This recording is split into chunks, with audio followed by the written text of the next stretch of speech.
नमस्कार साथियों, हम मौर्य साम्राज्य के अंतर्गत अभिलेख के बारे में अध्ययन कर रहे थे, जिसमें हम उनका सामान्य परिचय पढ़ चुके हैं और प्रकार का जो कुछ भाग है वो हम मौर्य साम्राज्य के पाठ नंबर 5 में पढ़ चुके हैं, लेकिन वो वीडियो बीच में कट हो जाता है। इसकी वजह से मैं फिर से इसको शुरू करता हूं। यानी अभिलेख के, अशोक के जो अभिलेख है उनके प्रकार। ये अभिलेख 3 प्रकार के हैं: शिलालेख,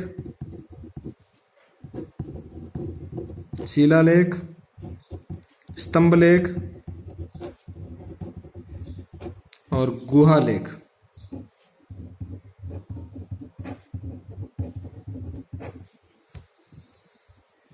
शिलालेख वे लेख जो पत्थरों पर लिखे गए हैं वे शिलालेख कहलाते हैं। वे लेख जो स्तंभ यानी इस प्रकार के जो पिलर होते हैं उन पर जो लिखे गए हैं वो क्या कहलाते हैं? स्तंभ लेख कहलाते हैं। फिर है गुहा लेख, यानी गुफाओं के अंदर जो लेख लिखे गए हैं उनको गुहा लेख कहते हैं। ये आगे शिलालेख फिर 2 प्रकार से हैं: बृहद शिलालेख या दीर्घ शिलालेख और लघु शिलालेख। स्तंभ लेख के भी 2 प्रकार है आगे, दीर्घ और लघु स्तंभ लेख। गुहा लेख ये बिहार में बने हैं, बिहार में बनाए गए हैं। ये इनमें नागार्जुनी,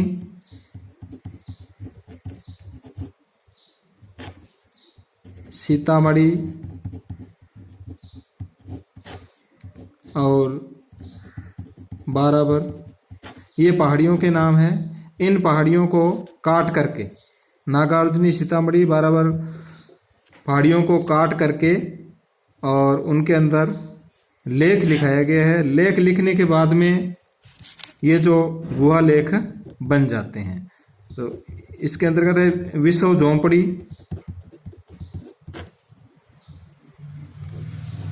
सुदामा और कर्ण चौपड़।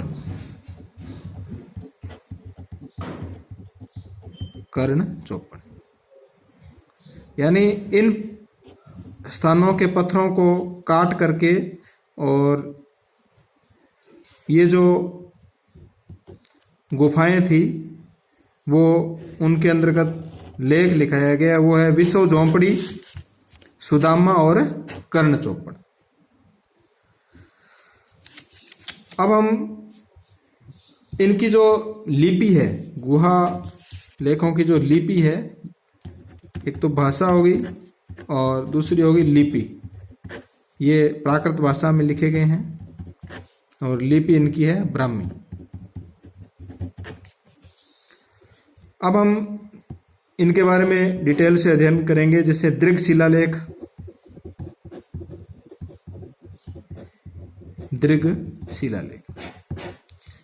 ये 14 शिलालेख हैं और 8 स्थानों पर मिले हैं। 8 स्थान पर मिले हैं। अब कई बार इसमें बच्चे समझने में गलती कर देते हैं भी 14 पत्थर के बड़े बड़े शिलालेख होंगे, पत्थर होंगे, लेकिन ये 14 बातें हैं। पत्थर तो कितने हैं?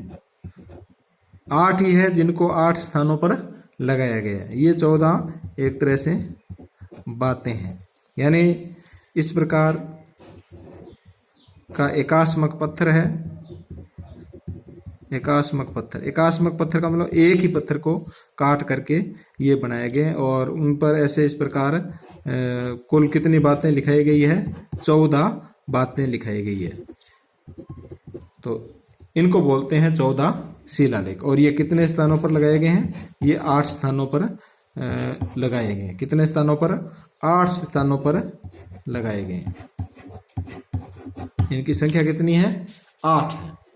इसके बाद में हम ये जो बृहद शिलालेख है इनको भारत के नक्शे के अंदर पढ़ते हैं, जिसमें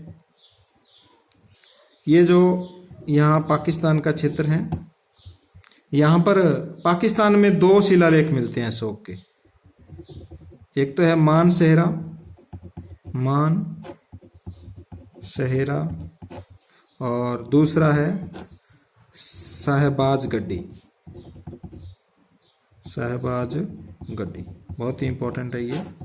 ये 2 है जो पाकिस्तान में स्थित है, और दोनों की जो लिपि है वो कौन सी है? खरोष्टी।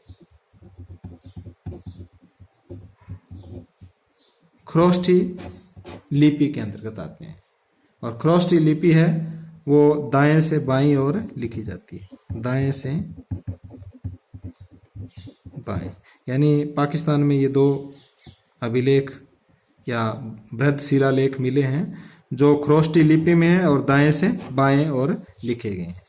फिर भारत के अंदर जो खरोष्टी लिपि में एकमात्र अभिलेख है वो है यहाँ दक्षिण भारत के अंदर एरागुड्डी। एरागुड्डी अभिलेख जो भारत में जो खरोष्टी लिपि में लिखा गया, खरोष्टी लिपि के अंदर पाया गया है। और खरोष्टी लिपि आपको पता ही है कहाँ से? दाएं से बाएं, दाएं से बाएं। बाकी सभी ब्राह्मी लिपि के अंतर्गत है। तो दूसरे देखते हैं, ये 3 हो गए, साहिबाजगढ़ी, मानसेरा और एरागुड्डी। फिर है कालसी। कालसी जो पहले उत्तर प्रदेश में था, अब वर्तमान में देहरादून में स्थित है, जो यमुना और टोंस नदी के संगम पर स्थित है। टोंस नदी, यमुना और टोंस नदी के संगम पर स्थित है। फिर है गुजरात के अंदर गिरनार शिलालेख, महाराष्ट्र में सोपारा शिलालेख। फिर उड़ीसा के अंदर 2 अभिलेख, धौली जो वर्तमान में पुरी जिले में है, और दूसरा है जोगढ़, यह गंजाम जिले में स्थित है।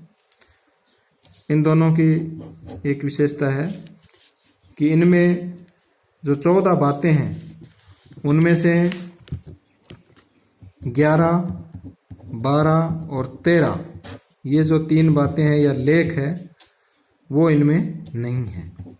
यानी धौली और जोगढ़ जो शिलालेख है उनमें लेख 11, 12, 13 नहीं है। इसके लिए पृथक से या अलग से दो अन्य लेख लिखवाए गए हैं, और उनका नाम है पृथक कलिंग प्रज्ञापन। पृथक कलिंग प्रज्ञापन। तो ये बहुत ही इंपॉर्टेंट है, इनको आपको याद रखना है। ये पूरे भारत के अंदर सभी क्षेत्र में बृहद शिलालेख है वो लगाए गए, क्योंकि इनका कहते हैं कि ये हाथियों से ले जाए गए थे। इनका जो वजन है वो 50 से 55 टन इनका वजन है। ये लाल बलुआ पत्थर से बने हैं, और इनकी जो लंबाई है वो है 30 से 50 फीट। 30 से 50 फीट। अब हम ये जो 14 शिलालेख हैं उनके अंदर क्या लिखा गया वो हम अध्ययन करेंगे। भी 14 जो बातें हैं या 14 बृहद या दीर्घ शिलालेख हैं, उनमें जो 14 बातें हैं वो क्या क्या है। तो सबसे 1 नंबर जो प्रथम बृहद शिलालेख है उसमें लिखा गया है पशु हत्या पर रोक। प्रश्न पूछ लेते हैं भी कौन से बृहद शिलालेख पर पशु हत्या पर रोक लगाई गई है। तो प्रथम बृहद शिलालेख है जिस पर पशु हत्या पर रोक के बारे में चर्चा की गई है। 2 नंबर बृहद शिलालेख है उसमें पशु चिकित्सालय यानी मनुष्य पशु पर रोक लगाई है। तो पशुओं से संबंधित दूसरी पशु एवं मनुष्य एवं पशुओं के लिए चिकित्सालय बनवाए गए और यानी समाज कल्याण के कार्य, समाज कल्याण के कार्यों का जो वर्णन किया गया है वो दूसरे बृहद शिलालेख में किया गया है। समाज कल्याण के कार्य में कुआं खुदवाना, पाठशालाएं बनवाना, अन्य जो भी कार्य है समाज कल्याण से संबंधित उनका जो उल्लेख है वो 2 नंबर लेख के अंदर किया गया है। फिर है 3 नंबर जो बात है या लेख है वो है धर्म प्रचार, यानी कौन सा धर्म प्रचार? बौद्ध धर्म प्रचार। इनके लिए इन्होंने 3 अधिकारी लगाए, युक्त, रज्जुक और प्रादेशिक। युक्त का कार्य था लेखन कार्य करना। रज्जुक ये एक अधिकारी था जो न्याय संबंधी बात फैसले देता था, यानी मृत्युदंड की अपील सुनता था, मृत्युदंड की। रज्जुक प्रादेशिक है वो सबसे शीर्ष अधिकारी था। ये इन सबको धर्म प्रचार के लिए नियुक्त किया गया। 4 नंबर में भेरी घोष या रण घोष को छोड़ करके के स्थान पर भेरी घोष के स्थान पर धम्म घोष की बात की गई है 4 नंबर शिलालेख में। 5वें धम्म महामात्र की नियुक्ति, धम्म महामात्र की नियुक्ति की बात कही गई है। इसके बाद में 6 नंबर प्राणियों के स्वर्ग में जाने की कामना की है। 7 नंबर अभिलेख में सहिष्णुता, संयम व चित्त की बात की गई। 8 नंबर में धम्म यात्रा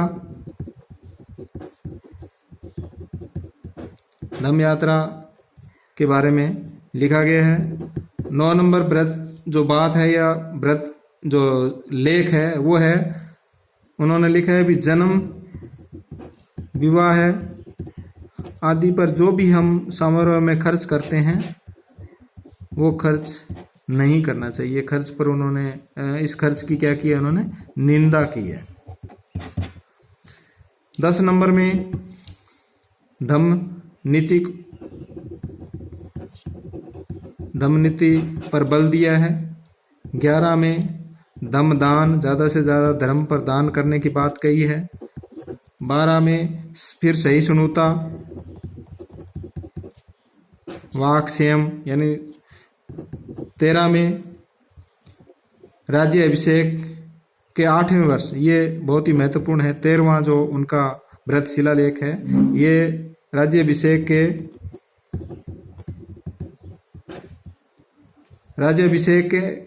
8वें वर्ष जिसमें कलिंग विजय के बारे में बताया गया। कलिंग विजय,